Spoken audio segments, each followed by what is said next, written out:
Star Wars The Rise of Skywalker is a convoluted mess of a film headed up by fan service and the audience's expectations of what lies in mystery boxes set up 2 films ago.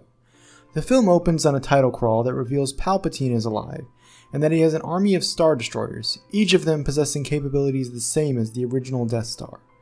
Rey and the gang have somehow escaped to a remote planet and established a military base, when Poe and Finn deliver the news that Palpatine has returned, and that the only way to his secret base is a Sith Wayfinder. This sets in motion a series of events that lead them closer and closer to a final confrontation with Palpatine, until the final confrontation where Rey uses the power of all the Jedi to defeat him and save the galaxy. I didn't like Star Wars The Rise of Skywalker.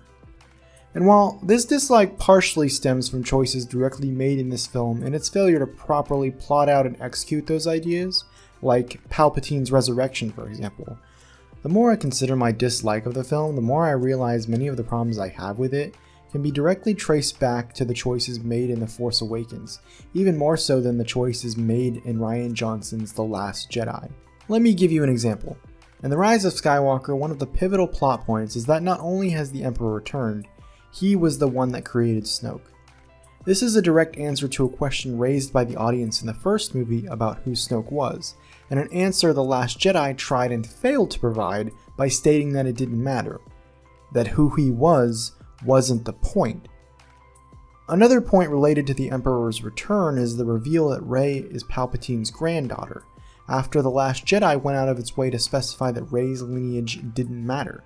The point Johnson was trying to make here was that Rey was going so far out of her way to figure out who she was, but at the end of the day it didn't define her. This movie was fighting with The Last Jedi in the answers it provided to the audience. But the only reason Last Jedi attempted to answer those questions in the first place is because they were raised without them in The Force Awakens. Abrams himself raised those questions to the audience, so naturally Rian took them in the direction he thought would best suit the themes of his movie, however muddled those themes ended up being. However, these 2 scenarios aren't even the crux of Abrams' failings from The Force Awakens. His biggest and most egregious failing was the rise of the First Order under the nose of the New Republic, a mere 35 years after the end of Return of the Jedi.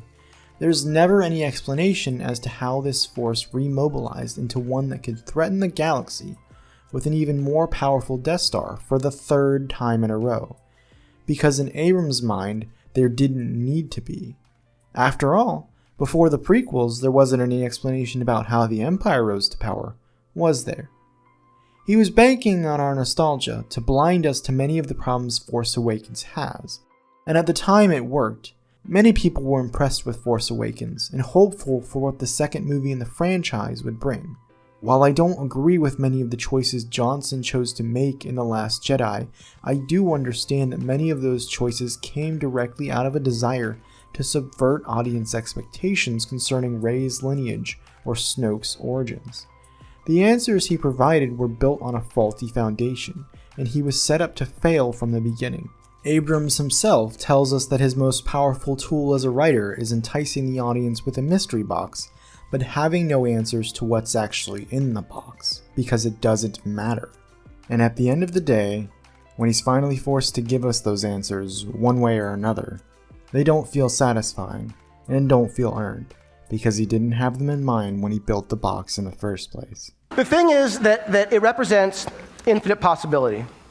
It represents hope. It represents potential. And what I love about this box, and what I realized I sort of do in whatever it is that I do, is I find myself drawn to infinite possibility and that sense of potential. And I realize that mystery is the catalyst for imagination. Now, it's not the most groundbreaking idea, but when I started to think that maybe there are times when mystery is more important than knowledge, I started getting interested in this. And so I started thinking about Lost and the stuff that we do, and I realized, oh my God, like mystery boxes are everywhere in what I do. The mystery box, in honor of my grandfather, stays closed.